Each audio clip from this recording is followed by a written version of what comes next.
Hello friends, तो चलिए हम लोग जावा के कोर्स को आगे बढ़ाते हैं। और अभी तक देखिए हमने 6 वीडियोस को अपलोड कर दिया था। तो अगर आपने ये सारे वीडियोस नहीं देखे हैं तो प्लीज़ इनको पहले आप देख लो यार, तभी आप जावा में परफेक्ट बन पाओगे। अपने कुछ पिछले वीडियो में हमने बहुत ही इंपॉर्टेंट बातें की थी, जिसमें हमने system dot out dot println को एक्सप्लेन किया था, ये है क्या, और हमने मेन फंक्शन के बारे में समझा था। ये दोनों वीडियो तो बहुत ही इंपॉर्टेंट थे, आई होप कि आपने देखे होंगे। अब आज हम बात करने वाले हैं कि डेटा टाइप्स और वेरिएबल्स क्या होते हैं जावा में। आपने अगर इससे पहले कोई भी लैंग्वेज पढ़ी है तो वहाँ पर आपको सब कुछ पता है कि डेटा टाइप्स क्या होते हैं, वेरिएबल्स क्या होते हैं। वही सारा का सारा सेम कॉन्सेप्ट यहाँ पर भी है। यहाँ पर जावा में कुछ डेटा टाइप नए ऐड कर दिए गए हैं अकॉर्डिंग टू द साइज, है ना। तो चलिए हम समझते हैं। सबसे पहले हम लोग देखते हैं कि डेटा टाइप होते क्या हैं। देखिए, डेटा टाइप डिफाइन करता है कि आप किस टाइप के डेटा को स्टोर करने वाले हैं। अगर हम प्रोग्रामिंग लैंग्वेज की बात करें ना, तो बेसिकली यहाँ पर हमारे पास कुछ टाइप के डेटा होते हैं। जैसे मान लीजिए हमारे पास कोई नंबर्स हो, 1 हो गया, ये हमारे पास मान लीजिए कोई नंबर्स हो, तो इनको हम इंटीजर की कैटेगरी में रखते हैं। तो इनको हम इंटीजर्स की कैटेगरी में रखते हैं, यानी कि ये एक प्रकार का डेटा टाइप है ना। जैसे हमारे पास होता है मान लीजिए हमारे पास हो गया 4.5, तो इसे हम दूसरे टाइप का डेटा बोल रहे हैं। या मान लीजिए हमारे पास कोई कैरेक्टर है इस तरह से, तो उसे हम दूसरे टाइप का डेटा बोल रहे हैं। इसी तरह से डिफरेंट डेटा को स्टोर करने के लिए हमारे पास डिफरेंट डेटा टाइप्स अवेलेबल हैं। अब क्योंकि देखिए, अगर हमारे पास डेटा कई तरह का है तो उसे स्टोर करने के लिए हमें डिफरेंट मेमोरी साइज की ज़रूरत पड़ेगी, है ना। देखिए, जब भी हम वेरिएबल्स या प्रोग्राम्स बनाते हैं वो एट द एंड कहाँ पर होता है, कहाँ पर जाके रन होता है, हमारे रैम में। तो जो हम वेरिएबल्स बनाते हैं या जो हमारे फंक्शंस होते हैं प्रोग्राम में, क्लासें होती हैं, उन सबको रैम में मेमोरी मिलती है, जगह मिलती है। तो उस साइज, उस जो आपके वेरिएबल्स के लिए जगह मिलती है जहाँ पर आप वैल्यूज़ को स्टोर करते हो, वो वैल्यू कितनी बड़ी है उसके अकॉर्डिंग ही तो जगह मिलनी चाहिए आपके रैम में। तभी तो आपका डेटा अच्छे से स्टोर हो पाएगा। मान लीजिए आपको बहुत बड़ा डेटा को स्टोर करना है। बहुत बड़े डेटा से स्टोर करने से मतलब मान लीजिए आपको कुछ इतना ऐसे, मान लीजिए इस नंबर को आपको स्टोर करना है। तो इस नंबर को अगर आपको स्टोर करना है तो ये एक बड़ी नंबर है, तो इसके करस्पॉन्डिंग जो डेटा टाइप सुटेबल होगा उसी टाइप का आप वेरिएबल बनाएंगे। मान लीजिए आपने इस बड़ी नंबर को स्टोर करना है और ऐसा कोई वेरिएबल आपने बना लिया जिसका साइज छोटा है, उस वेरिएबल के लिए मेमोरी कम मिलती है, तो कैसे आप इतनी बड़ी नंबर को स्टोर कर पाओगे। तो यही सबके लिए डेटा टाइप की ज़रूरत पड़ती है और इसे ही हमें समझना पड़ता है। तो हमें डेटा टाइप के बारे में नॉलेज होनी चाहिए। ओके, तो यहाँ पर बहुत सारी चीज़ें लिखी गई हैं। तो मेनली जावा में 2 तरह के डेटा टाइप होते हैं, प्रीमिटिव डेटा टाइप और non primitive data type. Primitive data type वो है जो पहले से डिफाइंड हैं। अब ये सारी चीज़ें जो बीच में यहाँ पर लिखी, इसको आप मत देखना, नीचे देखना। यहाँ पर लिखा है, देखिए, boolean, character, byte, short, int, long, फिर यह लॉन्ग, फ्लोट, डबल। तो ये सारे प्रीमिटिव डेटा टाइप कहलाते हैं, क्योंकि इनका मतलब पहले से ही डिफाइन किया गया है कि आप बूलियन टाइप का वेरिएबल बना सकते हो, आप कैरेक्टर टाइप का वेरिएबल बना सकते हो, आप बाइट टाइप का वेरिएबल बना सकते हो।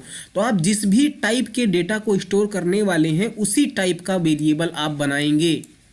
आप ऐसा नहीं कर सकते कि आप किसी टाइप का वेरिएबल बनाएं और उसमें किसी दूसरे टाइप की वैल्यू को स्टोर करें। ऐसा आप करोगे तो हो सकता है स्टोर हो जाए, लेकिन वो आपका करेक्ट डेटा नहीं होगा, कुछ और ही स्टोर हो जाएगा। इसलिए हमें ये समझना बहुत ज़रूरी है कि हम अगर बूलियन टाइप का वेरिएबल बनाते हैं तो उसमें हम किस टाइप की वैल्यू को रख सकते हैं। अगर हम कैरेक्टर टाइप का वेरिएबल बनाते हैं तो हम उसमें किस टाइप की वैल्यू को रख सकते हैं, है ना। तो जो हमारे पास प्रीमिटिव डेटा टाइप हैं वो है boolean, character, byte, short, int, long, float, double. अब इन हर एक वेरिएबल की जो साइज है, जब हम वेरिएबल बनाएंगे इन डेटा टाइप का यूज करके, तो इनका जो वेरिएबल का साइज होगा वो अलग अलग होगा, है ना। जैसे अगर मैं बाइट की बात करूं या शार्ट की बात करूं या इंट की बात करूं या मैं लॉन्ग की बात करूं, तो इन सारे में हम लोग इंटीजर टाइप की वैल्यू को स्टोर करते हैं। इंटीजर टाइप की वैल्यू मतलब जैसे 1 हो गया या कोई भी नंबर हो जाए, तो इस टाइप की वैल्यू को हम इन वेरिएबल्स में रखेंगे। कौन से वाले वेरिएबल में? जो वेरिएबल हम लोग बाइट, शार्ट, इंट और लॉन्ग का यूज करके बनाएंगे। तो ये हमारे पास जब ये सारे वेरिएबल सेम ही टाइप की वैल्यू को स्टोर करते हैं तो हमारे पास ये ऑप्शंस क्यों हैं? ऑप्शंस होने भी चाहिए। क्यों? अगर मान लीजिए आपको कोई छोटी नंबर को स्टोर करना है, मान लीजिए आपको लेट से 10 स्टोर करना है, तो आप बाइट टाइप का वेरिएबल बना लीजिए। क्यों?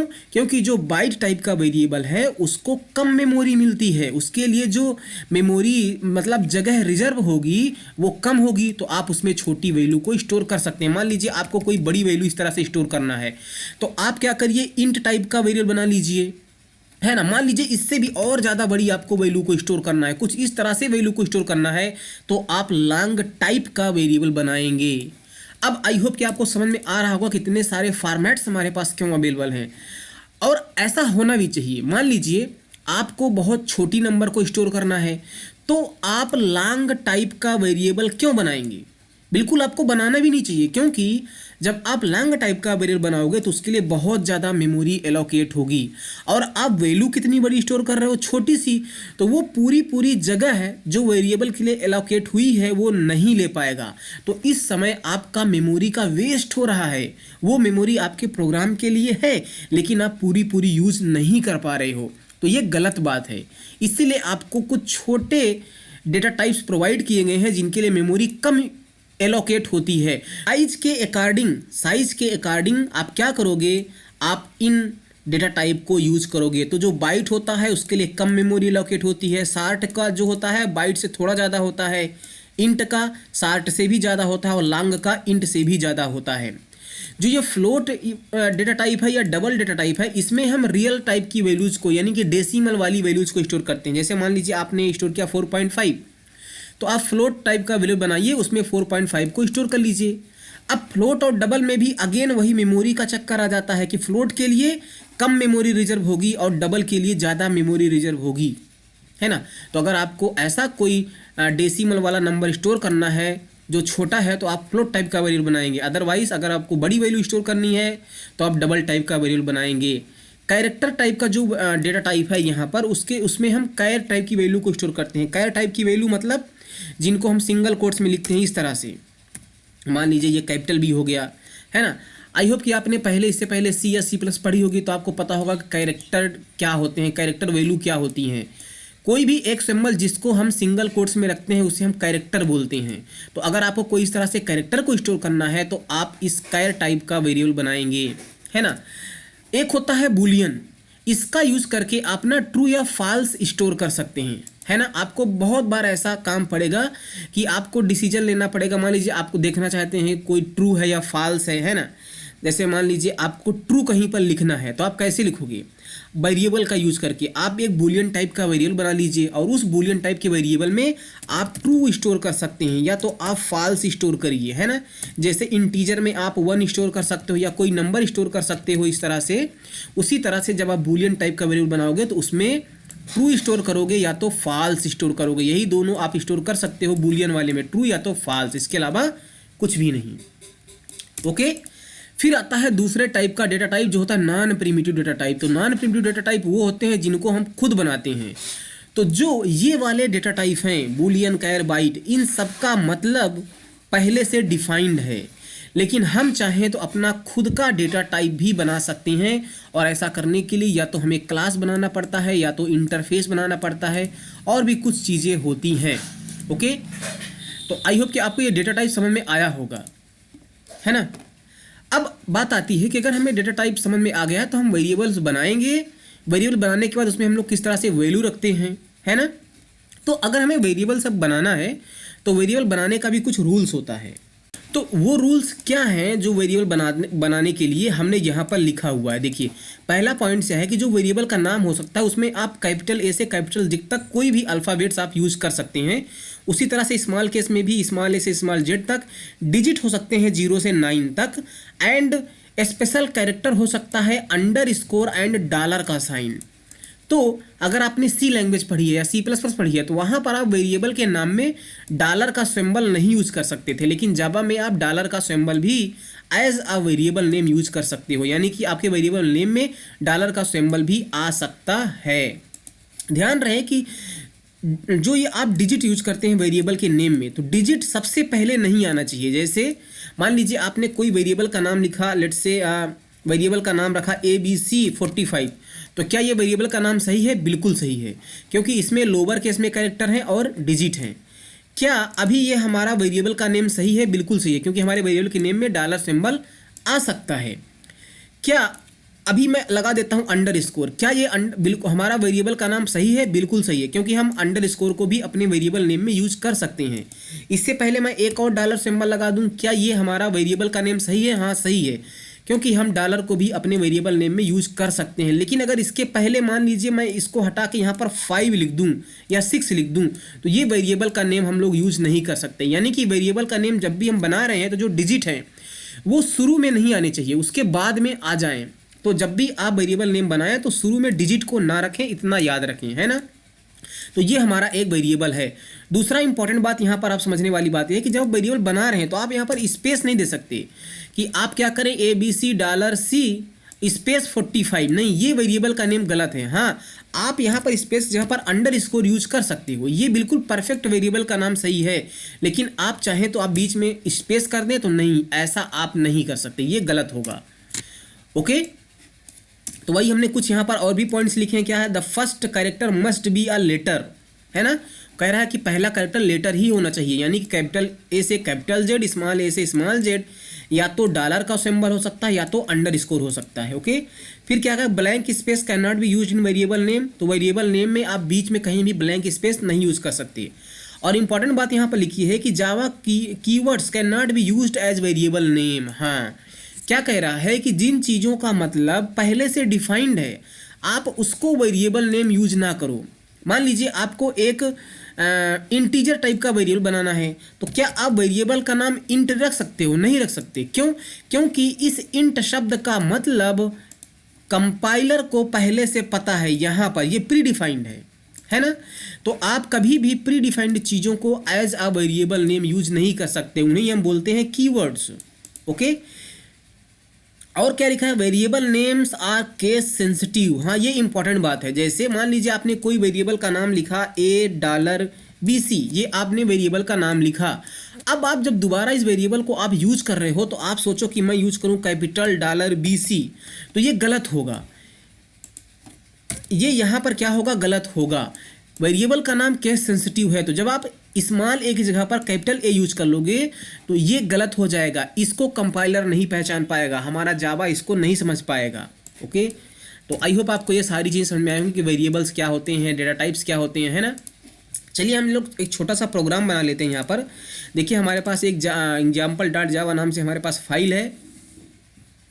अब मान लीजिए आपको अगर वेरिएबल बनाना है तो वेरिएबल बनाने के लिए आपको लिखना पड़ता है बूलियन, डेटा टाइप का नाम लिखिए और लिखिए वेरिएबल का नाम। तो मैं वेरिएबल का नाम लिख लेता हूँ लेट्स से B, और इसमें मैं रख देता हूँ ट्रू।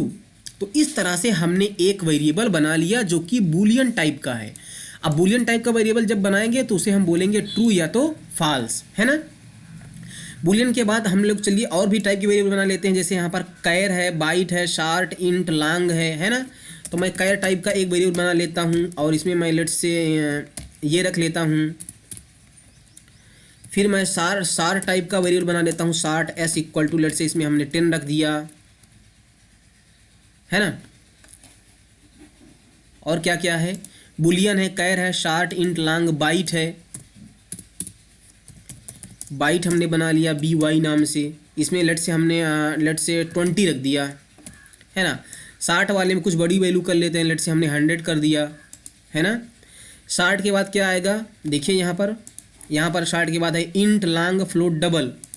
तो इंट टाइप का वेरिएबल बना लीजिए, int let's say I let's say यहाँ पर कर लीजिए, लेट्स से यहाँ पर कुछ और बड़ी वैल्यू दे दीजिए, इंट हो गया। आप यहाँ पर एक लॉन्ग टाइप की वैल्यू बना सकते हैं, लॉन्ग L इक्वल टू, इसमें आप बड़ी वैल्यू को रख सकते हो, कितनी बड़ी। लेकिन जब आप लॉन्ग टाइप की वैल्यू लिखेंगे ना, बड़ी वैल्यू, तो उसके सफिक्स में आप क्या करिए? L सिंबल जरूर लगा दीजिए। L मतलब लॉन्ग वैल्यू है। ओके, इसी तरह से आप क्या कर सकते हैं? फ्लोट टाइप की वैल्यू बना सकते हैं F। लेकिन ध्यान रहे कि जब भी आप फ्लोट टाइप की वैल्यू को यहाँ पर असाइन करेंगे तो ये जो बाय डिफ़ॉल्ट होता है ना, ये डबल माना जाएगा। इसलिए आप यहाँ पर F मेंशन करिए। F जो रिप्रेजेंट क्या करेगा कि वो फ्लोट टाइप की वैल्यू है। फिर आप डबल टाइप की वैल्यू बना लीजिए, यहाँ पर 4.56 कर दीजिए, नहीं तो यहाँ पर आप 5.5 ही रखिए इस तरह से। ओके। तो यहाँ पर हमने 5.5 रख दिया। तो यहाँ पर हमने दो चीज़ें दिखाई कि जब भी आप लॉन्ग टाइप का वैल्यू बनाएंगे तो लास्ट में वैल्यू रखने के बाद आप एल लगा दीजिए। एल बताएगा कि हाँ एक लॉन्ग वैल्यू है। और जो नॉर्मल डेसिमल वाली वैल्यूज होते हैं वो बाय डिफ़ॉल्ट डबल माने जाते हैं, लेकिन आप फ्लोट टाइप की वेरिएबल बनाएंगे उसमें 4.5 रखेंगे तो ये बाय डिफ़ॉल्ट डबल माना जाएगा। इसलिए आपको यहाँ पर एफ लगाना पड़ेगा सफिक्स में लास्ट में। ओके, ये फ्लोट माना जाएगा। इस तरह से आप वेरिएबल्स को बना सकते हैं। तो हमने सारे टाइप के वेरिएबल यहाँ पर बनाए हैं, है ना। अब अगर इनको प्रिंट करना है तो मैं लिखूँगा system.out.println और यहाँ पर मैं लेट से बूलियन बी को प्रिंट कर देता हूँ, है ना।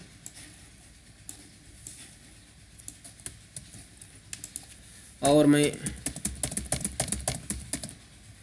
यहाँ पर बूलियन के बाद सी और सी को प्रिंट करता हूँ, BT को प्रिंट कर देता हूँ, I को प्रिंट कर देता हूँ, L को प्रिंट कर देता हूँ, F को प्रिंट कर देता हूँ, D को प्रिंट कर देता हूँ, है ना।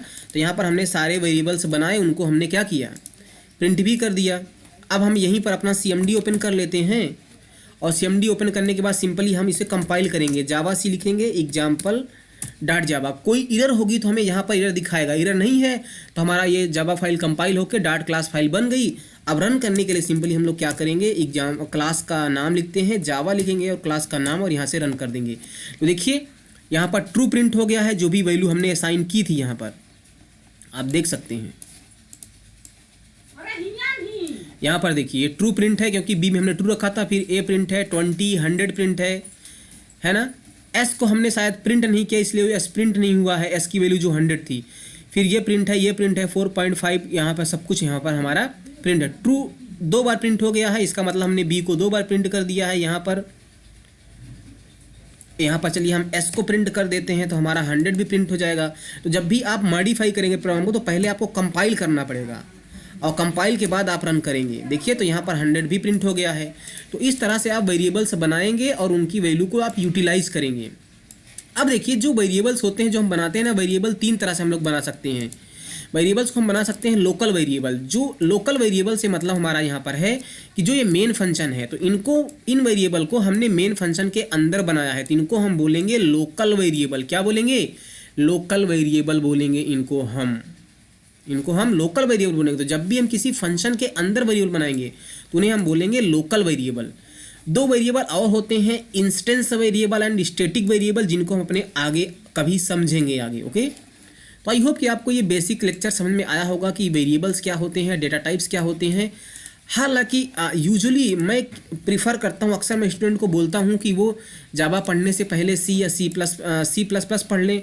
तो जब अगर आपने सी प्लस प्लस पढ़ी है तो ये सारी चीज़ें आपको पहले से आती हैं। अगर आपने सी प्लस प्लस नहीं पढ़ा तो ये हमने कंप्लीट प्लेलिस्ट बना करके रखी है। बिलीव मी, ये बेस्ट कोर्स है हमने बनाया है।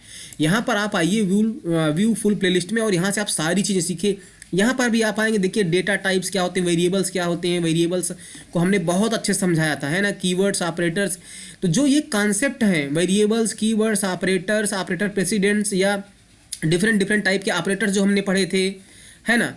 या आप समझिए कि यहाँ पर जो हमने स्विच केस पढ़ा था या control statement, if ills nested, ये सारी लूप का जो हमने कॉन्सेप्ट पढ़ा था, ब्रेक एंड कंटिन्यू पढ़ा था हमने, ये सारी चीज़ें सेम होने वाली हैं।